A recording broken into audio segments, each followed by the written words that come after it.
Everybody, this here is the first video review of Seven Seas, an original Netflix adaptation. Now, most animes that Netflix have put out that's original to their network, a little lackluster. But except there's been a few exceptions, like Seven Deadly Sins for one. That was good. Now this one right here is definitely in the same ballpark. I have nothing to complain about. Nothing. So, with that said, let's get right into it. So, the anime starts off like any other normal slice of life anime. It shows the few MCs going about their daily routine. You got one girl and her boyfriend watching a sports game. And there's a pitcher on the mound in the sports game. I'm guessing he's also an MC because the related, kind of switch they did, because it showed the couple watching the game, then it showed him, then it showed this other guy who's apparently a musician. He's playing the piano, and then there's this other kid, chick, girl, kid, whatever you want to call her, in a bed playing with a teddy bear. Boom, right off the bat, after seeing all that, it cuts to that same girl waking up on a ship asking for her mom. No teddy bear though. Pretty peculiar. What about that teddy bear, right? What happened to it? Anyway, screw it. So she wakes up and we learn that her name is Natsu. Okay? Her name's Natsu. Not this Natsu.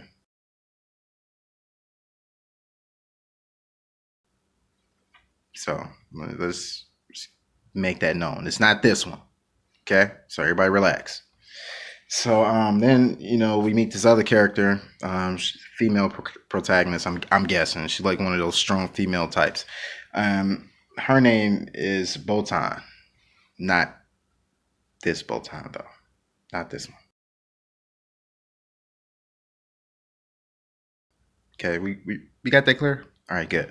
So anyway, boom, she tells her that the ship is about to sink and they have to get off of it.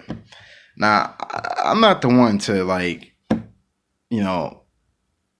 okay, yes, I am. I am the one to break down anime and just break that shit all the way apart into just like, it's nothing. Like, I will literally stump on it to figure out what the fuck I'm watching, you know what I'm saying? But I was sleepy, it wasn't nothing I really was interested in at the time anyway. I was just trying to watch something to watch me to help me go to sleep. And since it's not in that category of shonen, I knew it was going to put me to sleep. But apparently it didn't. So it was hitting around that same ballpark for me like Death Note did. It was a lot of dialogue. It was really slow, but it was interesting to the point where you just didn't want to miss an episode. But the last episode, though. Okay, we're not going to talk about that. We on something totally different. So it's this girl named Natsu, whatever. She runs this character named Botan, whatever. And then right off the bat, boom, it flips right into the opening. Now, the thing about the opening, it was something really peculiar about the opening that I really found interesting. And this is what actually made me want to stay up and watch it. There was a voice that said, when you awaken, you either wake up into heaven or the place you wake up into will be hell. I just hope that all of you survive. Now, I don't know what that means, of course, by it being on the first episode, me watching on the first few minutes. But let's just say this. It captivated me. So right after that, we get to the opening cut of the anime, right? Which is pretty much the most important thing. Get you little clips of previews of what's going on in maybe the first season, maybe. So anyway, we're watching it. It's only me, myself and I. So I'm watching it, and right off the bat, it's a meteor. Right in the opening that's headed towards Earth. I mean, this thing is barreling towards Earth, like, something bad gonna happen. But normally, like, when you see stuff like that in openings and other animes, it's like, oh, just a meteor and they're just gonna show you some space shit, maybe a glimpse of a planet and some spaceships and shit floating around. Nah, not this one. Nah, it wasn't even like that. Not at all. So the meteor comes, and the next shot is it barreling towards Earth, it breaking up into these scattered like pieces of meteor or whatever. Apparently they're on large scales, like continental size, just because right from the space shot of Earth, you can see everything just blowing the fuck up. So like, off rip, we know, off rip, that this anime takes place in a post-apocalyptic world. So interesting to me, fortunately, because I normally don't watch this type of stuff. I'm really big, I'm really big shonen fan. So like this is not something I would normally watch. But like I said, it captivated me. So all right, so back to this this anime or whatever, this first episode. So we got there's three groups of kids, and each of these three groups has one adult. It seems like. So the first group we got this kid named Simimaru, another dude named Atashi, Botan, and Natsu, of course, I mentioned earlier. So right off the bat, Simimaru is like the asshole type. He's like the troublemaker. He's the asshole of the group. Natsu, she's the clumsy outcast that got bullied on, picked on in school all the time. You know what I'm saying? And Adachi was the athletic type of stand-up hero type of dude. I'm not gonna let you do nothing wrong to nobody type of guy. So off rip, we got these protagonists that we would normally see in a shonen anime, not so much in a slice of life. So I'm kind of debating what kind of category to throw this anime in right now, but we'll figure it out as we go along, right? Okay, so second group, I only got two names, not because I want to pay attention. I don't think they ever mentioned any of the MCs in the second group, but there's this girl named Hana and this girl named Abarai, and there's some grown-up adult too. But anyway, I digress. Their opening scene of where they take place, they have already been woken up, God knows how long, but they're on this raft apparently they built, and apparently all of them woke up out of the same places, I'm guessing, because they're using the same rafts and the same little same rafts that the first group used to get away from the sinking ship before the opening scene. So anyway, it's this really like agitated dude. Like it looks like he mainly just took over the whole like little group or whatever. So anyway, it starts off with this girl named Hannah running through the forest on whatever island, I don't know, and she's running from a swarm of what it looks like, I don't know, like grubs, like big ass grubs. Like maybe I'm wrong, and it might have been some other type of bug, but they were huge. She's running from them, whatever.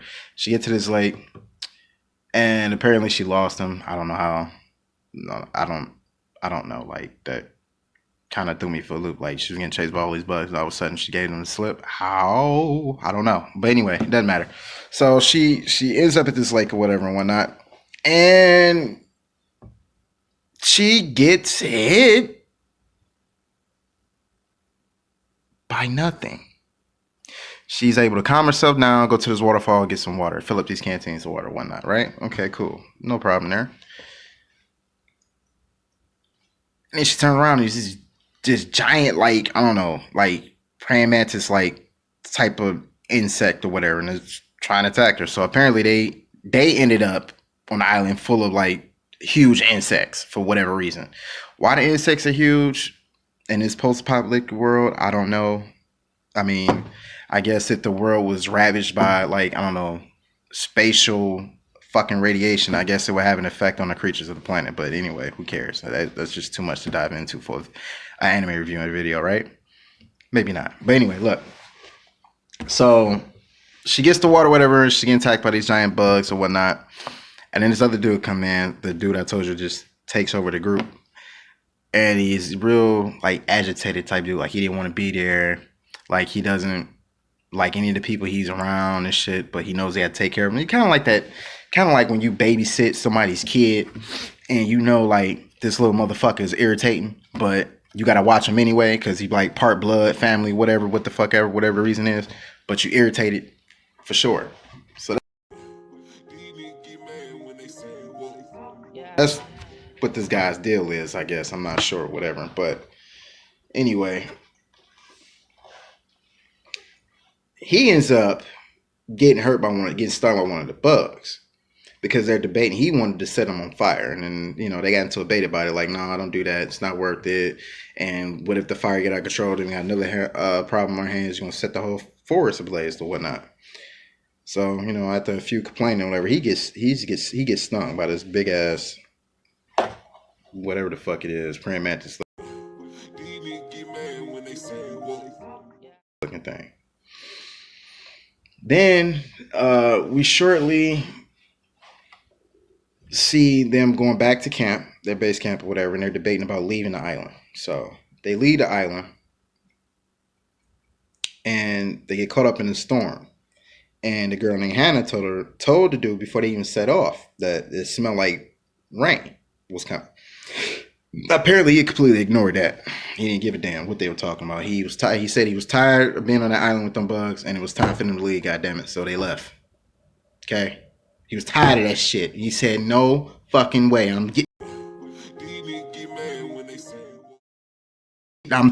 not staying here. All right." Y'all coming because I need y'all to roll this goddamn raft and I ain't staying here. You know what I'm saying? That's how he was feeling. So they did that. Big storm come, broke up the raft. The girl named Abarai, I don't know, she's like terminally ill or something. I don't know. She wasn't awake or whatnot.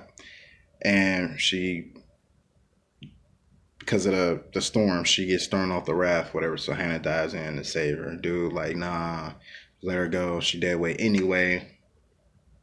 You know, y'all help me tie down these supplies so we don't lose them. They end up losing everything anyway. She ended up saving the girl. Y'all hold on to the wreckage of their raft or whatnot, and they get washed up onto shore. They go on to explore the island, only to find out that the current had brought them back from the island they had left from. Fucked up, right? I mean, if I was in that situation, I'd be pissed off too.